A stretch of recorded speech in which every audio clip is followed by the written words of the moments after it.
ನಮ್ಮ ಲೈಫ್ ಅಂದರೆ ಹಾಗೆ ಅಲ್ವಾ, ಯಾವಾಗಲೂ ಒಂದೇ ಥರ ಇರಲ್ಲ. ಕೆಲವೊಮ್ಮೆ ನಮ್ಗನ್ಸುತ್ತೆ ಎಲ್ಲ ಮುಗಿದೋಯ್ತು, ಇನ್ಯಾಕೆ ಈ ಜೀವನ ಅಂತ.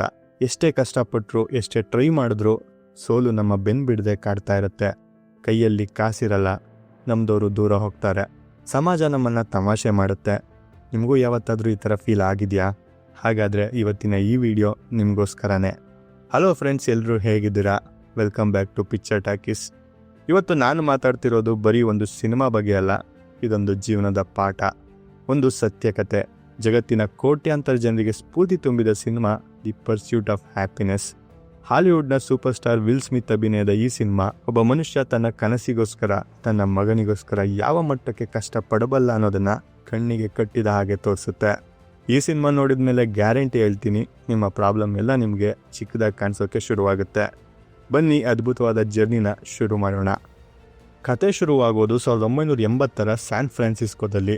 ನಮ್ಮ ಹೀರೋ ಹೆಸರು ಕ್ರಿಸ್ ಗಾರ್ಡ್ನರ್. ಪಾಪ ಇವನ ಪರಿಸ್ಥಿತಿ ಎಂಥವ್ರನ್ನೂ ಕೂಡ ಕರಗೋ ಹಾಗೆ ಇರುತ್ತೆ. ಇವನು ಜೀವನ ನಡೆಸೋಕೆ ಅಂತ ತಮ್ಮಲ್ಲಿದ್ದ ಎಲ್ಲ ಸೇವಿಂಗ್ಸ್ನ ಹಾಕಿ ಬೋನ್ ಡೆನ್ಸಿಟಿ ಸ್ಕ್ಯಾನರ್ ಅನ್ನೋ ಒಂದು ಮಿಷಿನನ್ನು ಖರೀದಿ ಮಾಡಿಬಿಡ್ತಾನೆ. ಡಾಕ್ಟರ್ಗಳಿಗೆ ಅದನ್ನು ಮಾರಿ ದುಡ್ಡು ಮಾಡೋಣ ಅನ್ನೋದು ಇವನ ಪ್ಲಾನ್. ಆದರೆ ಪ್ರಾಬ್ಲಮ್ ಏನಂದ್ರೆ ಆ ಮಿಷಿನ್ಗಳು ಎಕ್ಸ್ರೇಗಿಂತ ಸ್ವಲ್ಪ ಬೆಟರ್ ಅಷ್ಟೇ, ಆದರೆ ಅದರ ಬೆಲೆ ಮಾತ್ರ ಸಿಕ್ಕಾಪಟ್ಟೆ ಜಾಸ್ತಿ. ಹೀಗಾಗಿ ಯಾವ ಡಾಕ್ಟರ್ ಕೂಡ ಅದನ್ನು ತಗೊಳ್ಳೋದಕ್ಕೆ ರೆಡಿ ಇರಲ್ಲ. ದಿನವಿಡೀ ಆ ಭಾರವಾದ ಮಿಷಿನ್ ಹೊತ್ಕೊಂಡು ಆಸ್ಪತ್ರೆಯಿಂದ ಆಸ್ಪತ್ರೆಗೆ ಅಲ್ದ್ರೂ ಒಂದು ಸೇಲ್ ಆಗಲ್ಲ.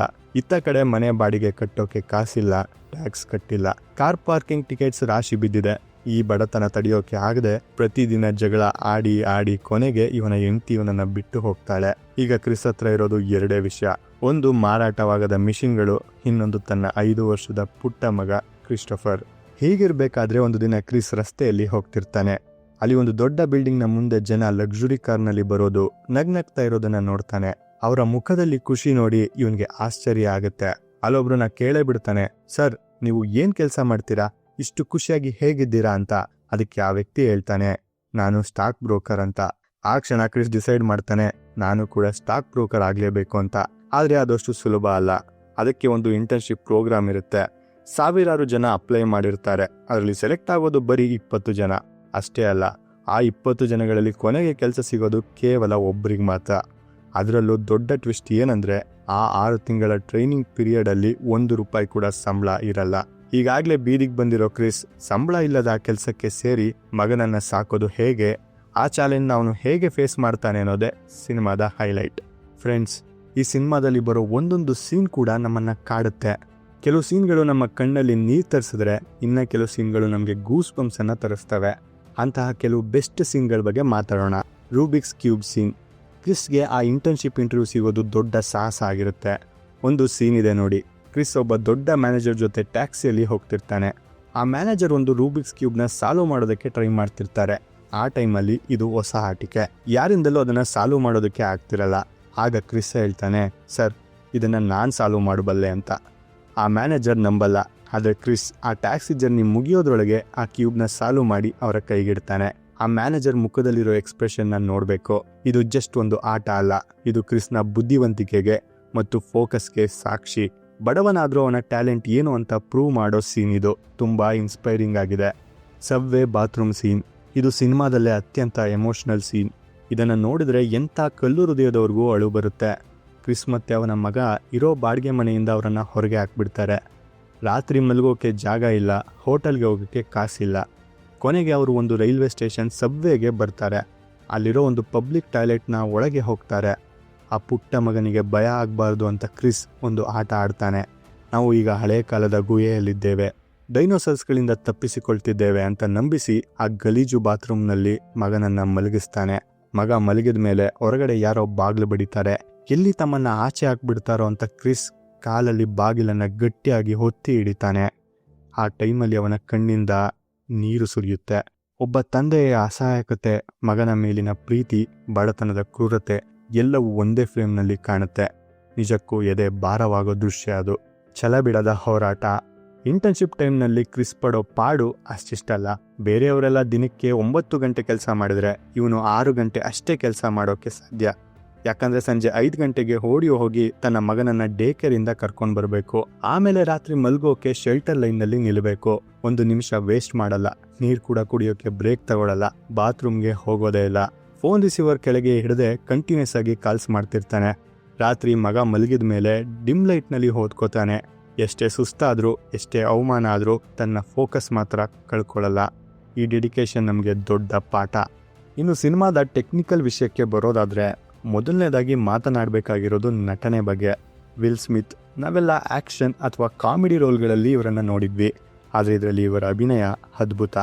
ಆ ಕಣ್ಗಳಲ್ಲಿ ಕಾಣೋ ನೋವು, ಹತಾಶೆ ಮತ್ತು ಗೆಲ್ಲಲೇಬೇಕು ಅನ್ನೋ ಹಠ ಎಲ್ಲವೂ ರಿಯಲ್ ಅನಿಸುತ್ತೆ. ಸುಮ್ಮನೆ ಅಲ್ಲ ಅವ್ರಿಗೆ ಈ ಸಿನಿಮಾಗೆ ಆಸ್ಕರ್ ನಾಮಿನೇಷನ್ ಸಿಕ್ಕಿದ್ದು. ಮತ್ತೊಂದು ಇಂಟ್ರೆಸ್ಟಿಂಗ್ ವಿಷಯ ಏನಪ್ಪ ಅಂದರೆ, ಸಿನಿಮಾದಲ್ಲಿ ಕ್ರಿಸ್ ಮಗನ ಪಾತ್ರ ಮಾಡಿರೋದು ರಿಯಲ್ ಲೈಫ್ನಲ್ಲೂ ವಿಲ್ ಸ್ಮಿತ್ ಅವರ ಸ್ವಂತ ಮಗ ಜೇಡನ್ ಸ್ಮಿತ್. ಅದಕ್ಕೇನೆ ಅನಿಸುತ್ತೆ ಅಪ್ಪ ಮಗನ ಕೆಮಿಸ್ಟ್ರಿ ಸ್ಕ್ರೀನ್ ಮೇಲೆ ಅಷ್ಟು ನ್ಯಾಚುರಲ್ ಆಗಿ ಬಂದಿದೆ. ಡೈರೆಕ್ಟರ್ ಗೇಬ್ರಿಯಲ್ ಮುಚಿನೋ 1980ರ ಅಮೆರಿಕದ ಬಡತನ ಹೇಗಿತ್ತು ಅನ್ನೋದನ್ನ ಯಾವುದೇ ಫಿಲ್ಟರ್ ಇಲ್ಲದೆ ರಾ ಆಗಿ ತೋರಿಸಿದ್ದಾರೆ. ಆ ಜನಸಂದಣಿ, ಆ ಬಸ್ಗಳು, ಆ ಶೆಲ್ಟರ್ಗಳು ಎಲ್ಲವೂ ನೈಜವಾಗಿದೆ. ಸಿನಿಮಾದ ಮ್ಯೂಸಿಕ್ ಕೂಡ ಅಷ್ಟೇ, ಎಲ್ಲೂ ಜೋರಾಗಿ ಸೌಂಡ್ ಮಾಡದೆ ಕಥೆಯ ಫೀಲ್ ಜೊತೆ ಮೆಲ್ಲಗೆ ಸಾಗುತ್ತೆ. ಕೊನೆಗೆ ಏನಾಗುತ್ತೆ, 6 ತಿಂಗಳ ನರಕದಂಥ ಟ್ರೈನಿಂಗ್ ಮುಗಿಯುತ್ತೆ. ಕೊನೆಯ ದಿನ ಬಾಸ್ಗಳು ಕ್ರಿಸ್ನ ಕ್ಯಾಬಿನ್ಗೆ ಕರೀತಾರೆ. ಕ್ರಿಸ್ ಎದೆ ದಗ್ ದಗ್ ಅಂತ ಬಡ್ಕೊಳ್ತಾ ಇರುತ್ತೆ. ಅವರು ಹೇಳ್ತಾರೆ, ಕ್ರಿಸ್, ನಾಳೆಯಿಂದ ನೀನು ಅದೇ ಶರ್ಟ್ ಹಾಕ್ಕೊಂಡು ಬರ್ಬೋದು, ಆದರೆ ಇಂಟರ್ನ್ ಆಗಿ ಅಲ್ಲ, ನಮ್ಮ ಕಂಪನಿಯ ಬ್ರೋಕರ್ ಆಗಿ ಅಂತ. ಆ ಮೂಮೆಂಟ್ ಇದೆಯಲ್ಲ, ಅದುವರೆಗೂ ತಡೆದಿಟ್ಕೊಂಡಿದ್ದ ಎಲ್ಲ ದುಃಖ ಆನಂದ ಬಾಷ್ಪವಾಗಿ ಹೊರಗೆ ಬರುತ್ತೆ. ಕ್ರಿಸ್ ಹೊರಗೆ ಬಂದು ಜನಗಳ ಮಧ್ಯೆ ನಡೆದುಕೊಂಡು ಹೋಗ್ತಾ ಜೋರಾಗಿ ಚಪ್ಪಾಳೆ ತಟ್ಕೋತಾನೆ, ಅಳ್ತಾನೆ. ಆ ಸೀನ್ ನೋಡಿದ್ರೆ ನಮಗೂ ಸಾಧಿಸಿದ ಫೀಲ್ ಬರುತ್ತೆ. ಅವನು ಓಡಿ ಹೋಗಿ ತನ್ನ ಮಗನನ್ನು ತಬ್ಕೋತಾನೆ. ಅದು ನಿಜವಾದ ಪರ್ಸ್ಯೂಟ್ ಆಫ್ ಹ್ಯಾಪಿನೆಸ್, ಸಂತೋಷದ ಹುಡುಕಾಟ ಅಂತ. ಲೈಫಲ್ಲಿ ಎಷ್ಟೇ ಕಷ್ಟ ಬರಲಿ, ನಿಮ್ಮ ಮೇಲಿನ ನಂಬಿಕೆನ ಕಳ್ಕೋಬೇಡಿ. ಜನ ಹೇಳ್ತಾರೆ ನಿನ್ನ ಕೈಲಿ ಆಗಲ್ಲ ಅಂತ, ಆದರೆ ನೀವು ಅದನ್ನು ನಂಬೇಡಿ. ಕ್ರಿಸ್ ಗಾರ್ಡ್ನರ್ ಒಂದು ಸೀನಲ್ಲಿ ಹೇಳ್ತಾನೆ, ನಿನಗೆ ಒಂದು ಕನಸಿದ್ರೆ ಅದನ್ನು ನೀನೇ ಪ್ರೊಟೆಕ್ಟ್ ಮಾಡ್ಕೋಬೇಕು ಅಂತ.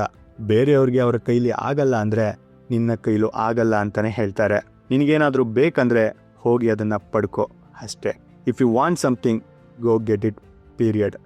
ಸಂತೋಷ ಅನ್ನೋದು ಎಲ್ಲೋ ಸಿಗೋ ವಸ್ತು ಅಲ್ಲ, ಅದು ನಾವು ಪಡೋ ಶ್ರಮದಲ್ಲಿ, ನಾವು ಸಾಗೋ ದಾರಿಯಲ್ಲಿ ಇರುತ್ತೆ ಅನ್ನೋದನ್ನ ಈ ಸಿನಿಮಾ ತೋರಿಸ್ಕೊಡುತ್ತೆ. ಸೊ ಫ್ರೆಂಡ್ಸ್, ಇದಾಗಿತ್ತು ದಿ ಪರ್ಸ್ಯೂಟ್ ಆಫ್ ಹ್ಯಾಪಿನೆಸ್ ಸಿನಿಮಾದ ಕತೆ ಮತ್ತು ವಿಮರ್ಶೆ. ನೀವು ಇನ್ನೂ ಈ ಸಿನಿಮಾನ ನೋಡಿಲ್ಲ ಅಂದರೆ ದಯವಿಟ್ಟು ಒಂದ್ಸಲ ನೋಡಿ. ನಿಮ್ಮ ಲೈಫ್ ಬಗ್ಗೆ ನಿಮಗಿರೋ ಕಂಪ್ಲೇಂಟ್ಸ್ ಎಲ್ಲ ದೂರ ಆಗುತ್ತೆ.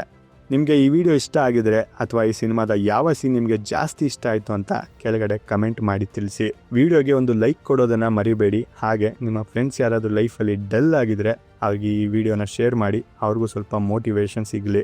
ಇದೇ ತರಹದ ಇನ್ನೂ ಒಳ್ಳೊಳ್ಳೆ ಮೂವಿ ಎಕ್ಸ್ಪ್ಲನೇಷನ್ ವಿಡಿಯೋಗಳಿಗಾಗಿ ನಮ್ಮ ಚಾನಲ್ಗೆ ಸಬ್ಸ್ಕ್ರೈಬ್ ಆಗಿ. ಮತ್ತೆ ಸಿಗೋಣ ಮುಂದಿನ ವಿಡಿಯೋದಲ್ಲಿ. ಅಲ್ಲಿವರೆಗೂ ಖುಷಿಯಾಗಿರಿ, ಕನಸು ಕಾಣ್ತಾ ಇರಿ, ಅದನ್ನು ನನಸು ಮಾಡ್ಕೊಳ್ಳೋದಕ್ಕೆ ಹೋರಾಡ್ತಾ ಇರಿ. ಟೇಕ್ ಕೇರ್, ಬಾಯ್.